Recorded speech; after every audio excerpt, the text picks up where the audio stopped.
black and blue. God versus man. Day versus night.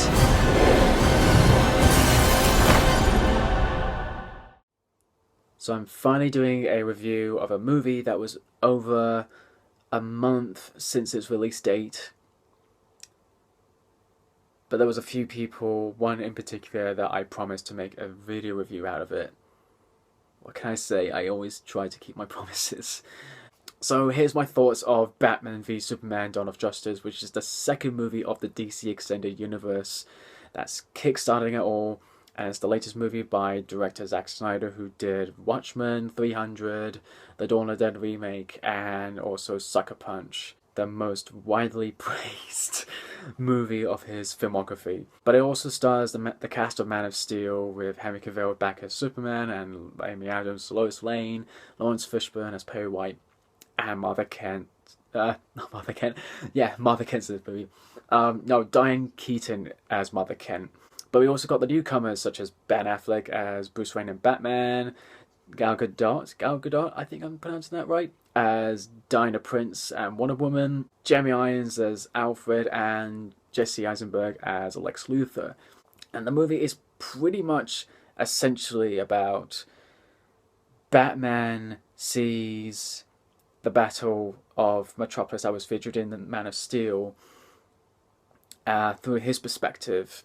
And he sees the whole city just getting destroyed left, right, and center. And he sees Superman battling Zod. And he's basically pinning it on Superman. He's got a huge hatred because his financial building gets destroyed in the process. So he then later has a vendetta against Superman. Whilst that's happening, Superman has to deal with a lot of talk from the people and attending court hearings. They're accusing Superman for many things. During that meantime, Lex Luthor is basically planning his grand evil scheme. Of course, it's Lex Luthor. That's kind of where the first problem is the movie is such a huge mess. It's trying to tell everything in one movie, and it doesn't seem to quite work. Oh yeah, by the way, spoiler alert, I didn't like this movie. Yeah, where do I start with this one? I'll point out the positives, because I didn't quite hate this movie. There were aspects I liked about it, but they just weren't fully realized, and it was such a frustrating and disappointing experience for me. As I grew up with Batman and Superman and all these DC characters, I've read the various comics, especially, you know, the mostly popular ones, such as The Dark Knight Returns, which was the basis of this story. So first and foremost, Ben Affleck as Batman. I think his performance as an older and battle-weary Bruce Wayne of Batman is a very interesting, direction to take with the character. It's something we haven't really focused on or really seen that side of the character before especially on the big screen. We've always seen Batman always starting out, always trying to establish himself, or basically his origin story. So this was an interesting take of Batman, although as much as I say I'll give enough praise for Ben Affleck's performance, because him and his chemistry with Jeremy Irons as Alfred is probably the main highlight of the movie. I wanted to see more of it, and when we did get more of those scenes, I was really hooked onto it, and thus it made me really excited for the solo Batman movie that is coming out in the future. You're gonna go to war. That son of a bitch brought the war to us 2 years ago. Jesus, Alfred, count the dead. Thousands of people. What's next? Millions? He has the power to wipe out the entire human race, and if we believe there's even a 1% chance that he is our enemy, we have to take it as an absolute certainty. And we have to destroy him. But he is not our enemy. Not today. 20 years in Gotham, Alfred. We've seen what promises are worth. How many good guys are left? How many stayed that way? But here's the problem I have with this particular Batman, and I didn't really fully realize until I given some thought about it after I left the cinema. He looks great in the costume. I have no problems with that. I mean, he definitely, worked his ass off to look the part and even sound the part, acted the part, etc., etc. What I have a problem with this particular Batman is, and I know a lot of people are going to defend it, they're going to point, comics saying, oh, he did this and did this in this comic. And there's one particular comic I will point out, and it's the reason why I didn't like this. Batman kills people. There's absolutely no denying that Batman kills people. And you probably think, oh, it's just collateral damage. He doesn't kill people. For example, there was a scene where a guy is about to throw a grenade, and he uses the Batarang to make him drop the grenade, and then he gets killed in the process. That I don't have a problem with particularly. It's the scenes that you clearly see him killing people, either using the Batmobile or the Batwing, just shooting people and seeing cars explode and running people over, etc. And I'm just going, I don't think I agree with this Batman. And it led me to think of another Frank Miller Batman comic that I absolutely loathed. I hated this comic. It was All-Star Batman and Robin, where there was numerous scenes where he was just absolutely ruthless and merciless and just without hesitation just killed police officers that were chasing after him. So watching this Batman just kill people, it just kind of rubbed me the wrong way. And there was a scene where the nightmare sequence, which I'll get into later, where he was killing people, that I don't have a problem with, because in the context of the scene, that it's gone to the point where, being judge, jury is out of his hands. Whereas in this particular sequence, he's not in a situation where the law doesn't exist or is not applied. There are police officers around, so he's going around helping the police, etc., by killing criminals. The majority of them, not all of them. And it just also makes me think about the whole Batman code, where he doesn't kill people, and that sets him apart from the criminals that he's fighting against. And it also doesn't make any sense when he kills all these thugs, but when he gets to the crime bosses like the Joker, the Penguin, he just takes them to Arkham Asylum. And I'm thinking, why don't you just kill them? They're clearly going to get out eventually. And they're just going to do the exact same thing, and you're going to just do the same thing over again, and it's just rinse and repeat. So if anything, if you're going out your way to kill all these thugs and get to the main head of this crime organization, why didn't you just kill the main head? I didn't get that at all, and it just makes me think that they just don't really get Batman. They get Batman to look cool, but they don't really understand him as a character, his ideology as Batman.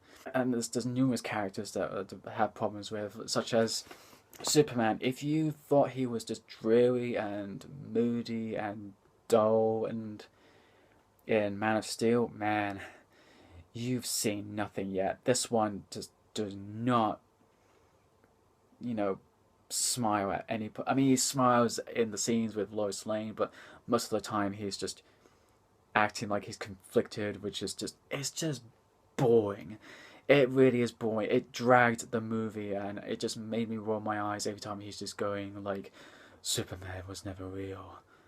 It was just an idea from Kent, and I'm just going, oh, come on, this is not Superman. Superman is supposed to be the symbol of hope. He's the ray of shining light to these people.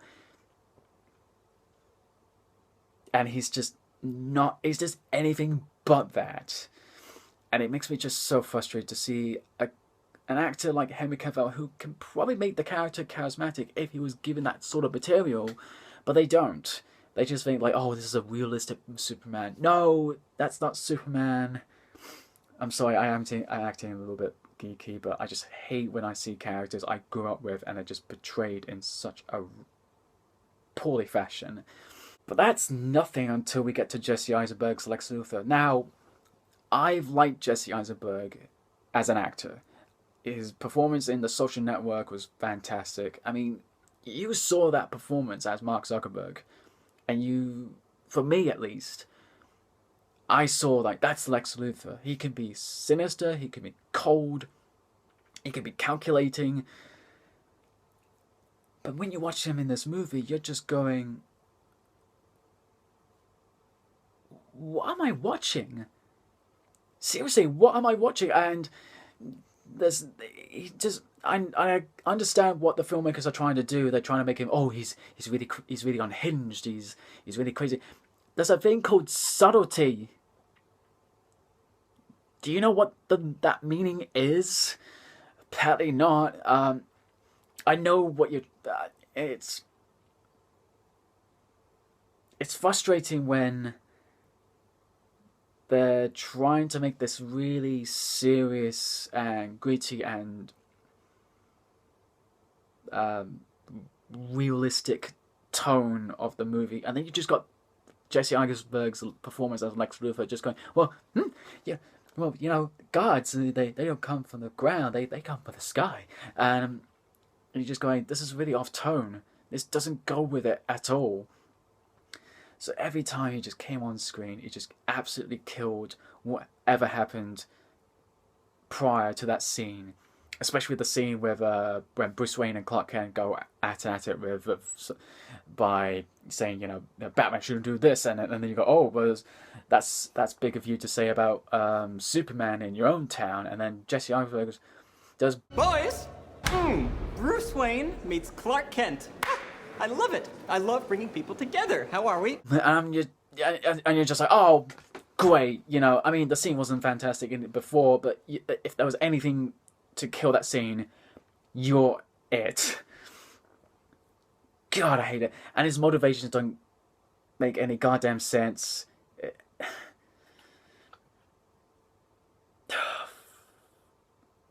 Okay. So, his very elaborate plan.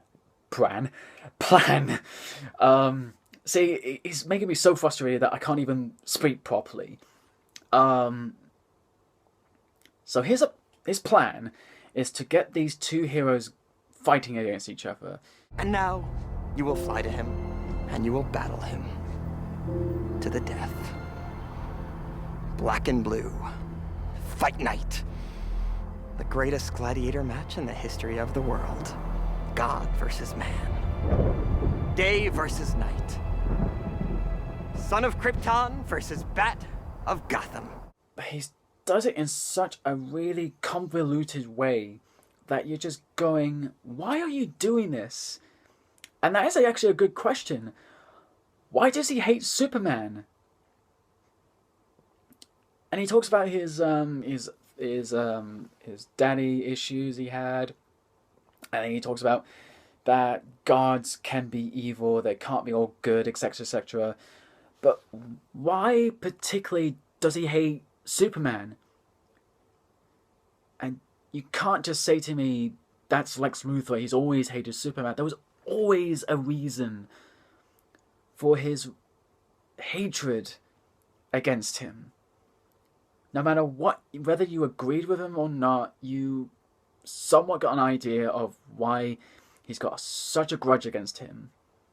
And this particular movie, he's pretty much got no reason for it. I mean, he's, in fact, if anything, he should be happy for Superman because his company has taken advantage of building Metropolis from the ground up restoring Metropolis, and they see Lex Luthor as some sort of hero. So I don't know why he's got anything against Superman, apart from he's maybe got a god complex? That's an assumption. The movie doesn't really make it clear.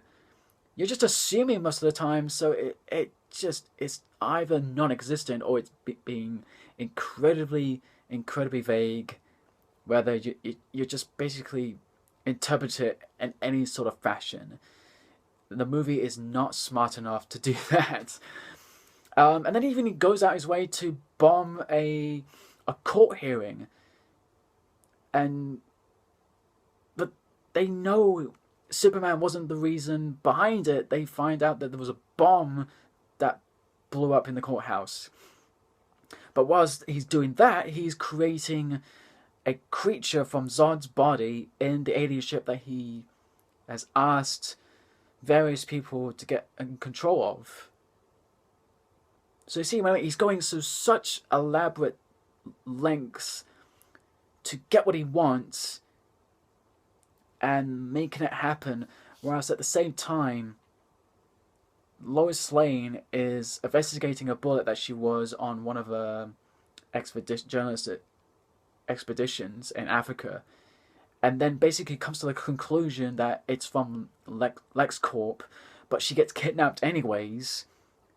So she's going to find out that he was the bad guy regardless of whatever happens about that investigation of the bullet.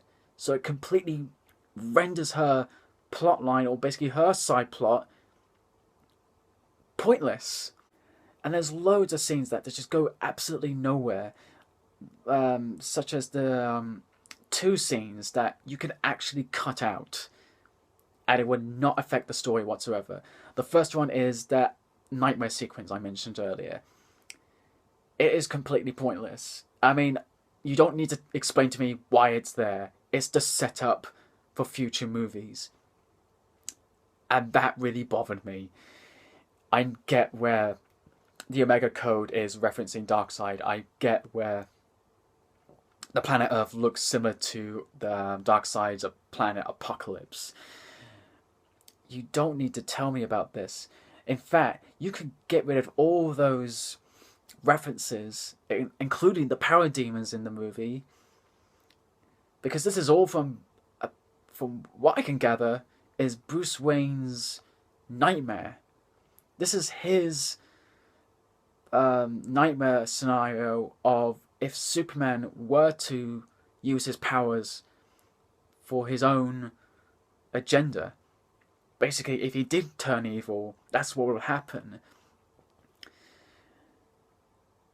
And it just really bothered me, because I'm thinking to myself, how does Bruce Wayne know about Darkseid? How does he know about the parademons? They look incredibly detailed, and they look exactly like the parademons like they've been featured in numerous comics. So the scene that you could have just got rid of those and just have that same sequence if you wanted to, just to show how much Bruce Wayne is fearful for Superman.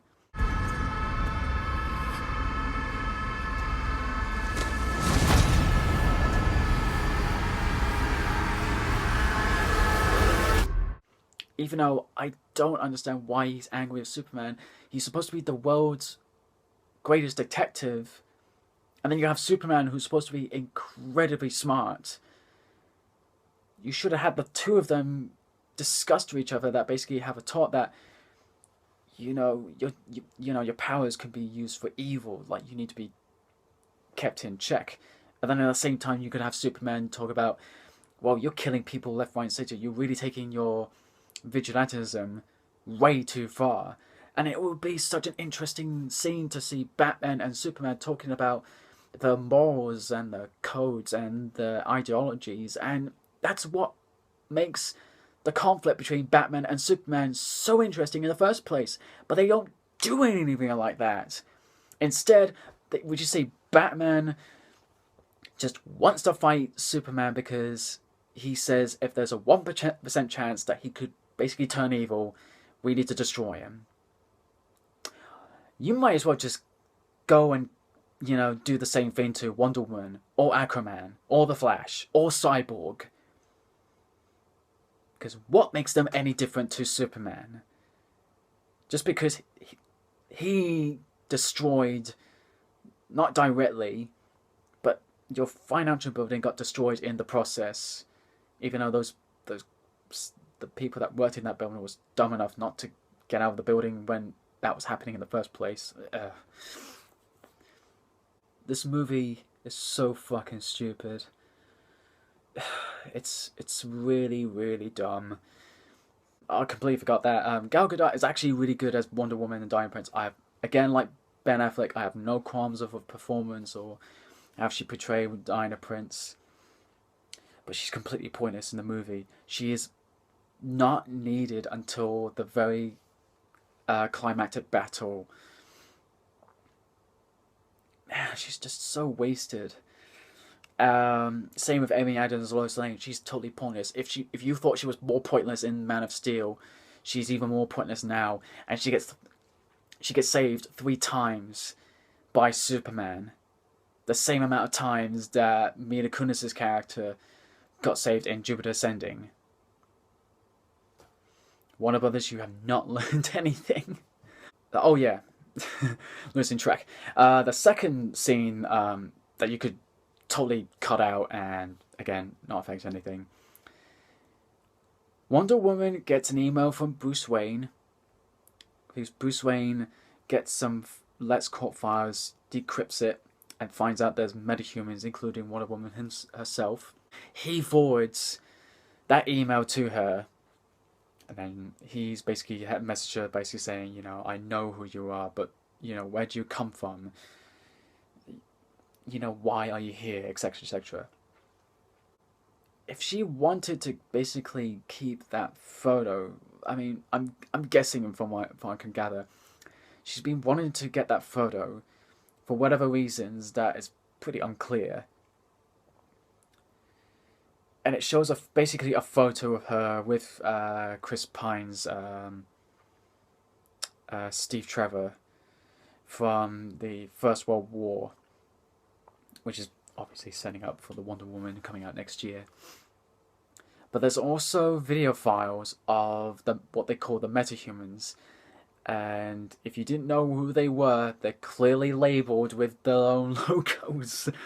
And as soon as I saw it, I went, oh my god. They actually got someone in LexCorp to design the logos of Wonder Woman, Aquaman, The Flash, and Cyborg. I'm not kidding. And also, you could also just say, there's your teaser trailers. They're literally teaser trailers. They go on for like a minute, 30 seconds minimum.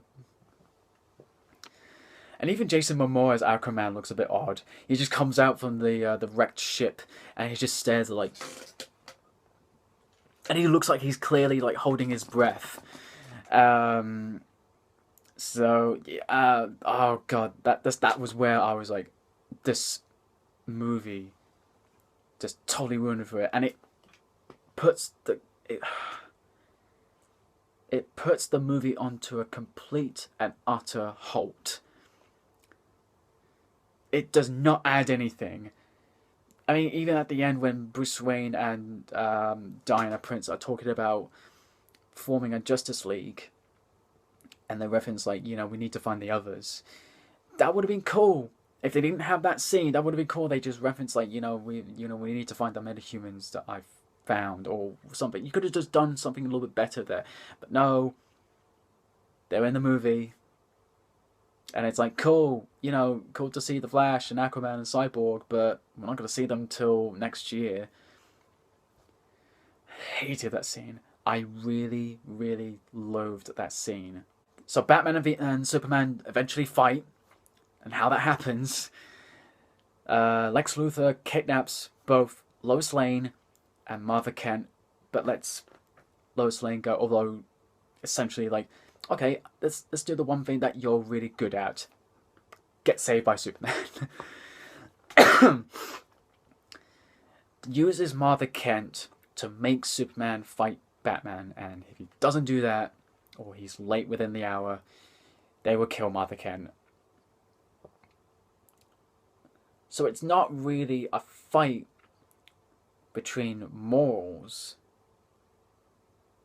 Basically not against, the fights that we've seen in plenty of comics before, especially in The Dark Knight Returns.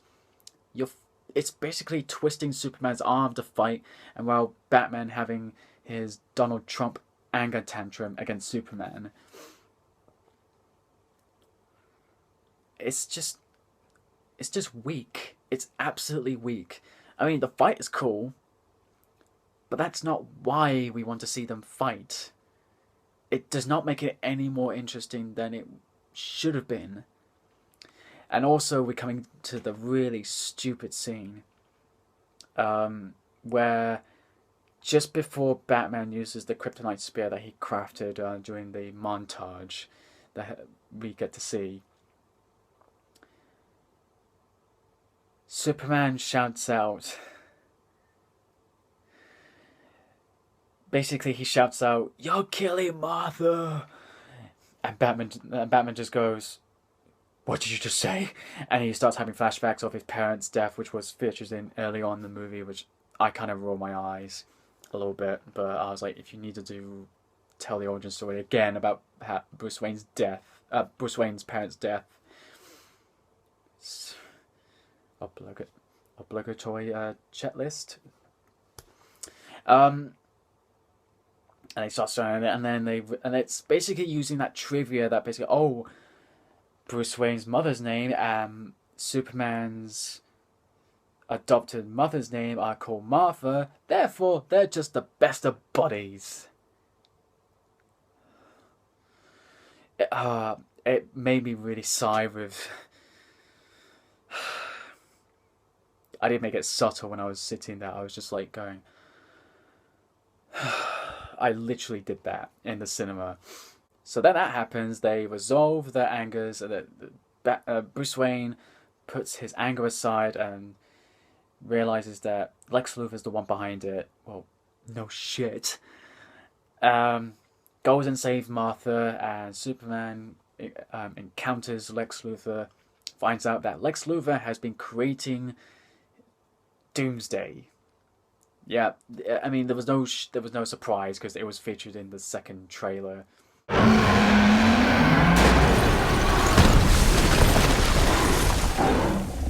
Yeah, it just looks like shit. Doomsday looks so bad. It's, as everyone said, it's like a mixture of like a cave troll from The Lord of the Rings and the recent Ninja Turtles. It just looks awful. Nothing like in the comics. Even though, I will say this though, Doomsday I have never liked as a Superman villain. He is totally wrong note. He's such a wrong note villain. I hated him. I hated the comic he was featured in. Just found him incredibly boring. And I'm, at some level, I'm glad that he was featured early on in this movie, because then we don't have to feature him in later movies.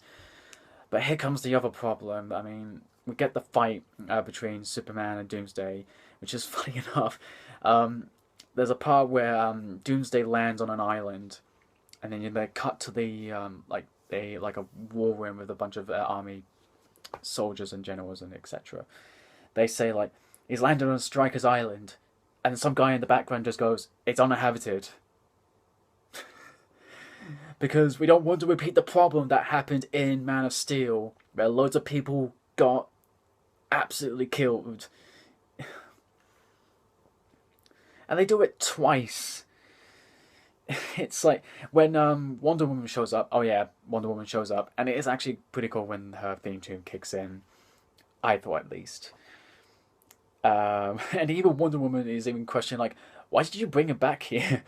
And Batman goes, "Don't worry. The port is uninhabited as well. It's empty." And I'm like, it doesn't redeem your problems that we had in Man of Steel. You're still blowing up shit.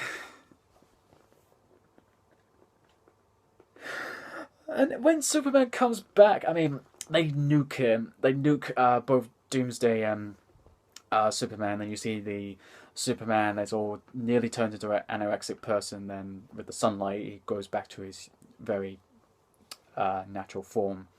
He comes back, zooming in, punches Doomsday into like a huge set of buildings, and they like all explode. And I'm like, brilliant. You've just gone from, oh yeah, we're raising the issues that we had with Man of Steel to completely going a 180 turn to you're having the same problems again in this movie. You're blowing up shit again. Doesn't matter if there's no people getting killed whatsoever. You're still blowing up your playset. God damn, this movie is just so stupid. It just totally backfires to what they were trying to do. So they keep fighting, and they realize they need the spear, which early on Lois Lane throws it into the pool, and then she realizes, oh wait, they actually need that. I'll go get it, but then she needs saving because a bunch of rubble fall on top of her. Then Superman grabs it, and this is where I started to... I'm just going to outright say it. Superman sacrifices himself to kill Doomsday, and he gets killed in the process. Yeah, Superman dies. In the second movie!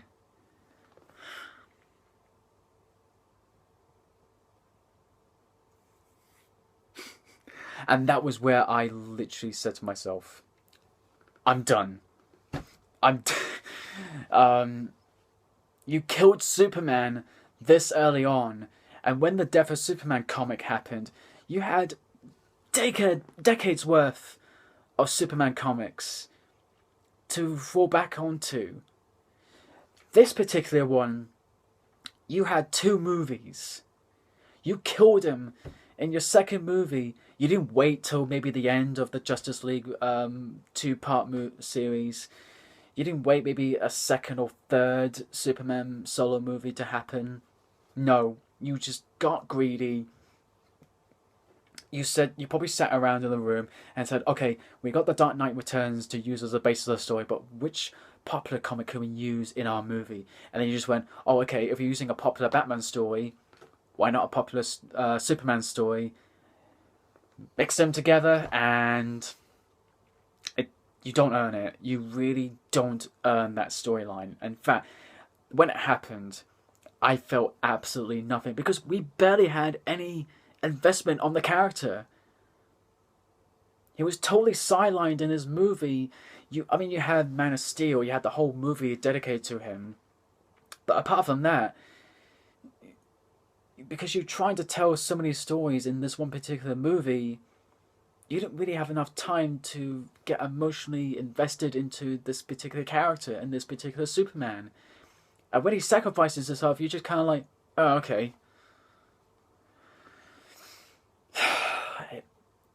It made me really angry. It was such a completely wrong move. And there was reports where Zack Snyder apparently had an argument with Christopher Nolan, and Christopher Nolan says, don't do it. I totally agree with Nolan. Even though Zack Snyder said, I eventually told him the reason why, and the reason why this is the way that we want to take it, and he apparently agreed. I just think he went, yeah, sure, you know what? I'm just like executive producer. You do whatever you want. I'm done with these DC movies. Go right ahead. And they have the funeral and everything, and we know he comes back. And I know some people are going to say, well, that's what they did with Spock in The Wrath of Khan. Spoiler alert. But back at that time, he really died. Like, we didn't actually know he was going to come back. So then, with this movie, it's like the same problem with Star Trek Into Darkness, where Kirk sacrifices himself. But all you're saying to yourself, yeah, he's going to come back. And he does. And then they do that at the very end of this movie, where you see the speck of dirt on Superman's grave, and it rises up. And you're just like, yeah, we know that. We've seen pictures of him training to be in the Justice League movie. God damn this movie. It made me really frustrated. I just walked away, just went, I'm just crushed. So disappointed in this movie. The trailers, in some degree, with the Comic-Con trailer and the last final trailer, they actually made it look good. I wasn't expecting anything great. I was expecting just at least a decent movie. I didn't even get that. And I know this movie's going to get split in between people who are going to like this movie and the people who are going to dislike this movie. And my advice is to you is just watch it for yourself. Just watch it for yourself. Make up your own opinion. Like it, hate it. Don't let anyone else say otherwise. And that's another thing why I get really frustrated, because people are saying, you know, this movie was meant for the fans. Fuck the critics. And I say to that is, if you say this is a movie meant for fans, and by all means, you know, that's where it's, you know, where its core demographic comes from. But it's a blockbuster movie. And most of the people that go to see these comic book movies and just blockbusters in general, they just want to see and have a good time in the movies. They just enjoy casually the heroes that they also know, like Captain America and Iron Man. And the reason, and you're probably thinking I'm being biased because I like Marvel, and I do enjoy the most of the Marvel movies. I mean, with Captain America Civil War, the reason why that movie is doing so incredibly well is it's got a really pretty straightforward story, but it's really invested on its characters. It's simple enough to tell its story from different perspectives, but doesn't get convoluted or complex. It's fun to watch, which is more I can say about this movie. And it understands that it doesn't need to jam-pack full of references that only fans would tell. They'll only mention it if it's going to be relevant to the plot. And if you're just making a movie just for the fans, you're cutting out a huge demographic, because you're only specifically targeting basically the comic book fans. And you'll probably think, oh, you know, people watch it and they'll just think, okay, I'll need to read the comics. Marvel does the same thing. People got people interested to reading these comics after they watch the movie. Maybe, I mean, they'll watch like all the Marvel movies and think, okay, maybe I should read the comics to, you know, to support the characters. And the same thing with the DC comics. You know, they probably watch the Superman and Batman movies and they go, oh, maybe I should read the comics. You know, maybe there's good material out there. And there is. This isn't it. And also another thing is, like I said earlier, like it's just not a fun movie. And you're thinking, oh, it wants to be separate from Marvel. This is like a dark and serious tone that they wanted to achieve.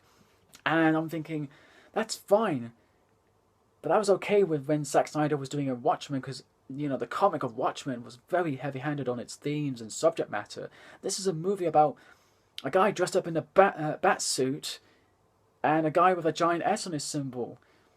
But they mean something. And it's supposed to be also, in a way, fun. I mean, they do make all jokes, and there's Alfred making witty remarks against Bruce Wayne. But that just isn't enough.